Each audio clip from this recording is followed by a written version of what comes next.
Hello दोस्तों, नमस्ते, राम राम। मैं हूं अमित चौधरी। स्वागत है आपके अपने YouTube channel Amit sir GK में। तो आज मेरी 26वीं टेस्ट सीरीज है, 26वां दिन है मेरी सी टेट, जो कि मैंने आपको टारगेट कर रखा है। जब तक दिसंबर सी टेट जो दिसंबर में पेपर होगा, जब तक पेपर नहीं हो जाता आपको रोज टेस्ट सीरीज में दूंगा।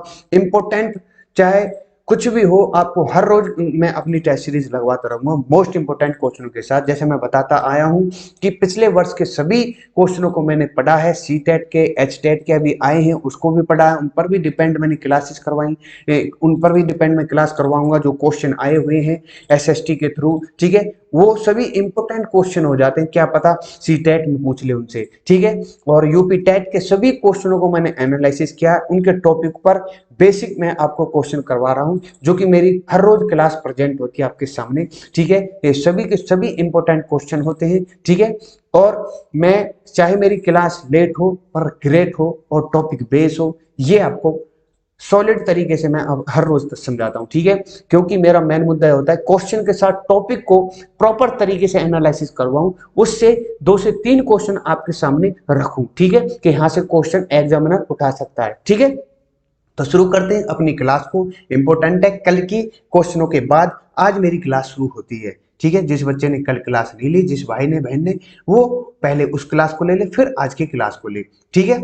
हाँ, आज का फर्स्ट क्वेश्चन कल से आगे के क्वेश्चन आपके सामने है। मस्तानी किस शासक की प्रेयसी थी, प्रेमिका थी, पत्नी थी? ये इंपॉर्टेंट है। बाजीराव पेशवा की, नाना साहब की, या फिर शाहू महाराज की, शेरशाह की? तो यहाँ पर राइट आंसर हो जाता है बाजीराव पेशवा प्रथम की ये पत्नी थी। इंपॉर्टेंट क्वेश्चन है। मैंने इनके बारे में आप बीती जो कि कहानी है इनकी, इन पर बीती थी, उनको बताया हुआ है ऑलरेडी अपनी क्लास के अंतर्गत, ठीक है। जो कि मस्तानी, जो कि बाजीराव प्रथम, जो कि पेशवा जो कहा जाता है, बाजीराव पेशवा, पेशवा बाजीराव प्रथम जो थे उनकी पत्नी है, उनकी प्रेयसी थी मस्तानी जी, ठीक है। इनके बारे में थोड़ा लेकर आया हूं कि मस्तानी जो थी पेशवा बाजीराव प्रथम की दूसरी पत्नी थी। आपको पहली पत्नी इन कमेंट मुझे बताना है। मस्तानी जो ये है एक सनातनी क्षत्रिय राजपुतनी थी। वह पन्ना के महाराज छत्रसाल की पुत्री थी और परिणामी संप्रदाय को मानने वाली थी। ये इंपॉर्टेंट है, परिणामी संप्रदाय, क्वेश्चन पूछा गया है। मस्तानी जो कि पेशवा बाजीराव प्रथम के प्रेयसी थी, मैं बता चुका हूं। और पेशवा बाजीराव प्रथम, श्रीमंत पेशवा बाजीराव भल्लाल जिनको नाम से पुकारा जाता है, 1700 में इनका जन्म हुआ, 1740 में इनकी मृत्यु हुई। महान सेनानायक थे, ठीक है। वे 1720 से 1740 तक के मराठा साम्राज्य के चौथे छत्रपति शाहजू महाराज के पेशवा थे, मतलब कि प्रधानमंत्री रहे थे। इनका जन्म चित्पावन कुल के ब्राह्मण परिवार में हुआ था। किसका?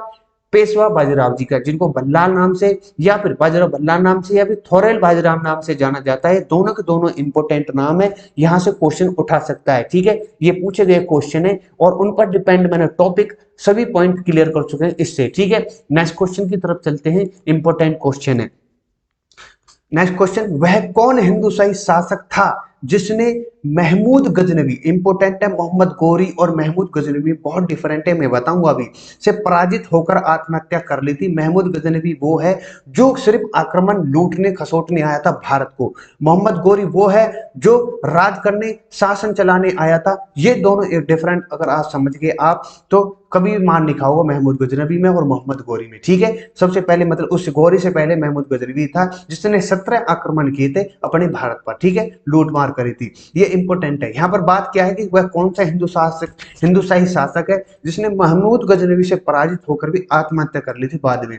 तो आनंद पाल है, जयपाल है, भीमदेव है, जयचंद्र है। ये इंपोर्टेंट है। जयपाल उनमें से एक है जिस पर 1001 ईस्वी में इसने आक्रमण किया था और फिर इस पर झिल्ली, मतलब जैसे कि इन पर स्वीकार नहीं होती हार, तो कुछ समय बाद अपने बेटे को, आनंद पाल इनके बेटे थे, उनको उत्तराधिकारी बना करके अपनी मृत्यु कर ली थी, उन्होंने आत्महत्या कर ली थी, ऐसा लिखा हुआ है, ठीक है। मैंने लिखा भी हुआ है यहाँ पर। राजा जयपाल हिंद शाही राजवंश के शासक थे जिन्होंने 964 से 1000 ईस्वी तक शासन किया था।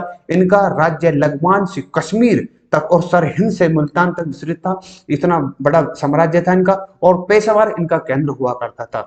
ये हतपाल के पुत्र, इनके मतलब जयपाल के पिताजी का नाम हतपाल और जयपाल के बेटे का नाम आनंदपाल, जो मैं बता चुका हूँ। 1001 में इनकी आपस में युद्ध होता है महमूद गजनवी के और जयपाल के बीच में, जिसको स्वीकार नहीं कर पाते और बाद में हत्या कर लेते हैं। इंपॉर्टेंट क्वेश्चन है, ठीक भाई। इसी प्रकार से समझोगे हर चीज प्रॉपर तरीके से। आज मैं सभी के सभी, पिछले सभी के सभी सारी टेस्ट सीरीज PDF सभी डाल दूंगा अभी थोड़ी देर बाद ही, ठीक भाई।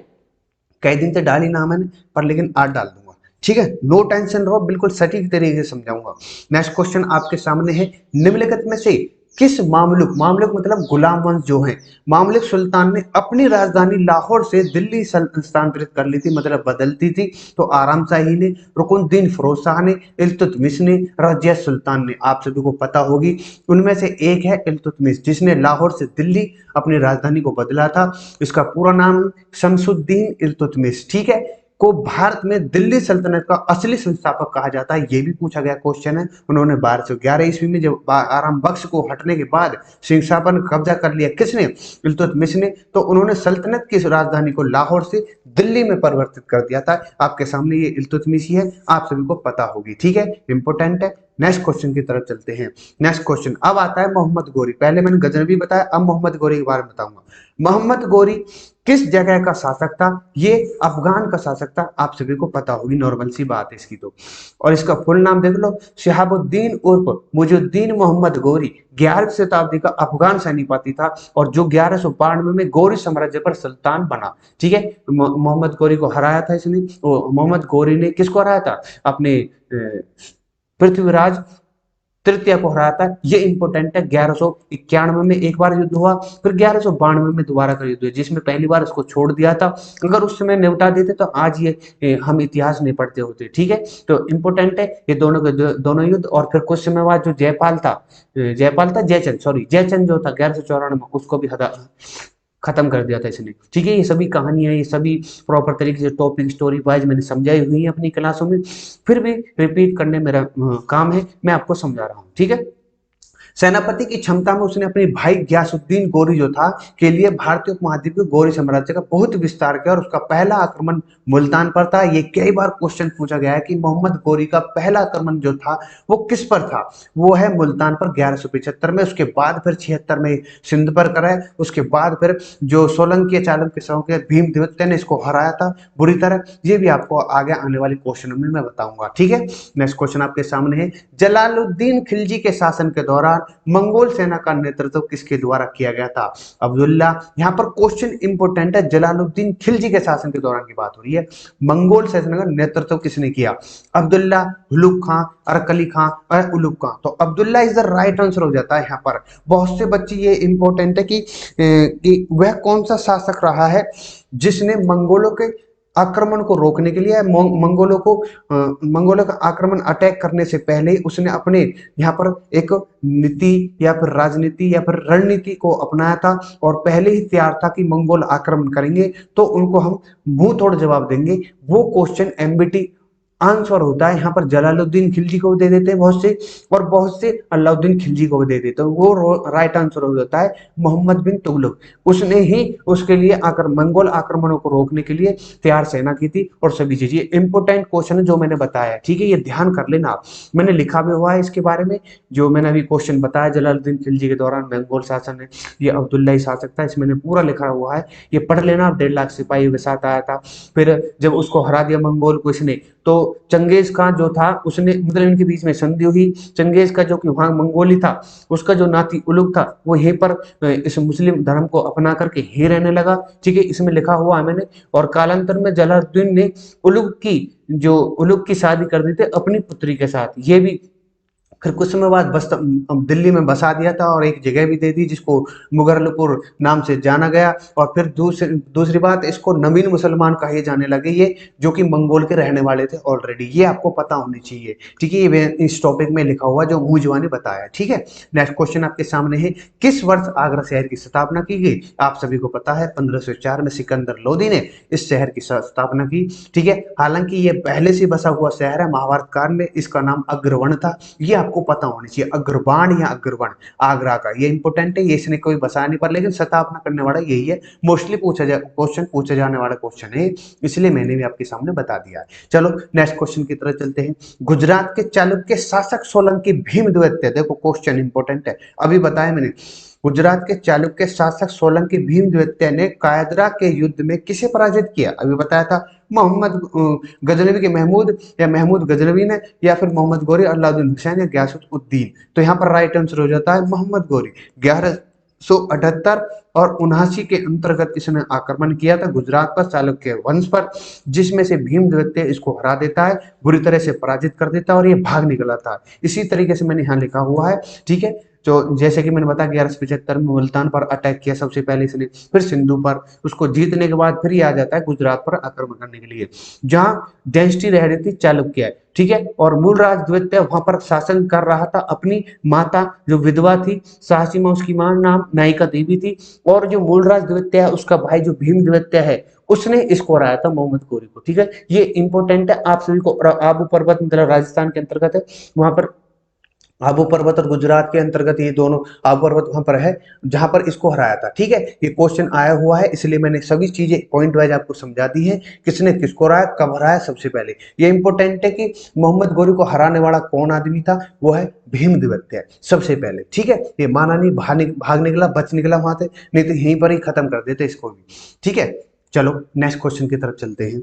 एक बार यहाँ छूट मिल गई, उसके बाद फिर 1191 में पृथ्वीराज ने छूट दे दी, ठीक है। नेक्स्ट क्वेश्चन की तरफ, निम्नलिखित में से गैर तुर्कों के प्रति कुलीनता का निर्माण करने का प्रयास दिल्ली सल्तनत के किस शासक ने किया, शासिका ने किया? तो आपके सामने दिख रहे होंगे रजिया सुल्तान, इन्होंने ही गैर तुर्कियों की कुलीनता का निर्माण किया था, ये आपको पता होनी चाहिए। चलो रजिया सुल्तान को उत्तराधिकारी कौन था? रजिया सुल्तान का जो अपना शासन था 1236 से 40 था, ठीक है, ये आपको पता होगी। 4 साल इनका शासन चला इनके अंडर, ठीक है। और जो इससे पहले और इसके बाद में कौन था, इसके बाद की पूछिए उत्तराधिकारी बहराम शाह है। इससे पहले मैं बता दूं, इससे पहले रुकनुद्दीन फिरोज शाह था, उसके बाद मुइजुद्दीन बहराम शाह था, ठीक है। पूर्ववर्ती उत्तरावर्ती ये क्वेश्चन आए हुए हैं, इसलिए मैं बता रहा हूँ पूरा तरीके से अपने भाई को।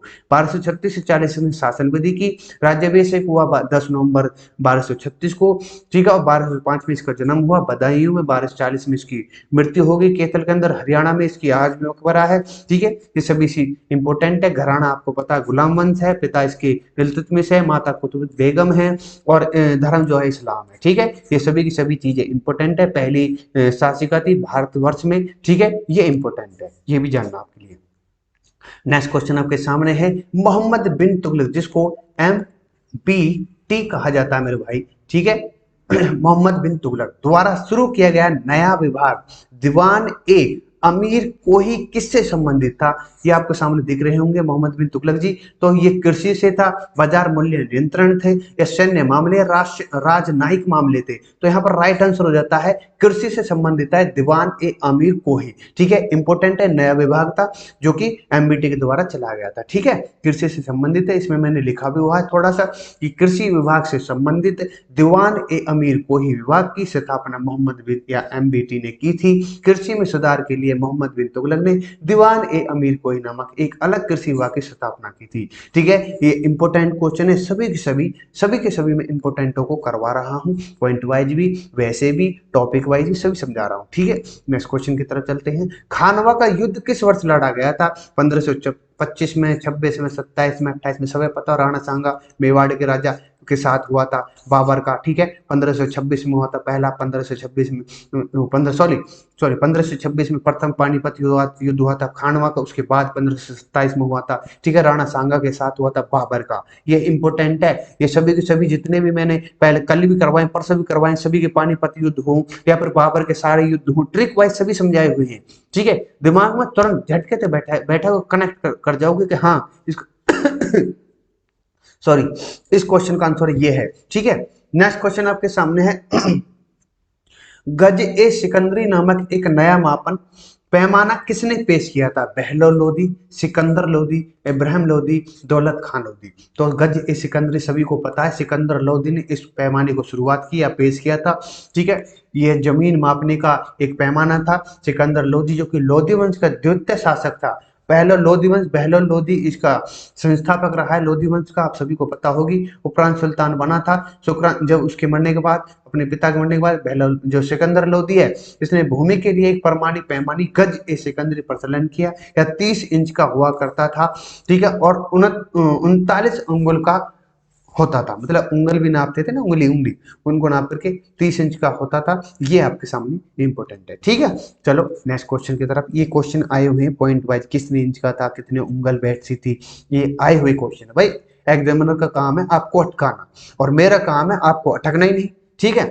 नेक्स्ट क्वेश्चन, कौन सा राज्य दिल्ली सल्तनत से अपनी स्वतंत्रता का दावा करने वाले सबसे पहले राज्य में से एक था? दिल्ली सल्तनत की बात कर रहा हूं तो जौनपुर, गुजरात, बंगाल, मालवा। तो Jaunpur is the right answer हो जाता है। इसके बारे में बता चुका हूं पहले भी, ठीक है। फिर बता दो थोड़ा, फिरोज शाह तुगलक की मृत्यु के बाद फिरोज शाह तुगलक कौन, एमबीटी के बाद फिरोज शाह तुगलक बनता है उत्तराधिकारी, मतलब तुगलक वंश का विघटन शुरू, मतलब जब इसकी मृत्यु हो गई उसके बाद तुगलक वंश का विघटन मतलब बिखरना शुरू हो गया और सभी सभी अपने अपने प्रांत जो कि स्वतंत्र रूप से स्वतंत्र होने लगे थे।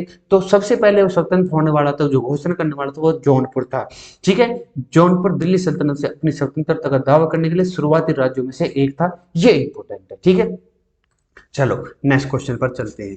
किस वर्ष चोल का युद्ध हुआ था? आप सभी को पता होगी चोल जो युद्ध है जनवरी 1508 में हुआ था, ठीक है। ये ए इज द राइट आंसर हो जाता है। चोल वंश जो है जनवरी 1508 में चोल की लड़ाई में जूनागढ़ के गवर्नर और मामलुक जो कि गुलाम सुल्तान द्वारा भेजे गए मिस्र के बेटे विजय हुए थे, ठीक है।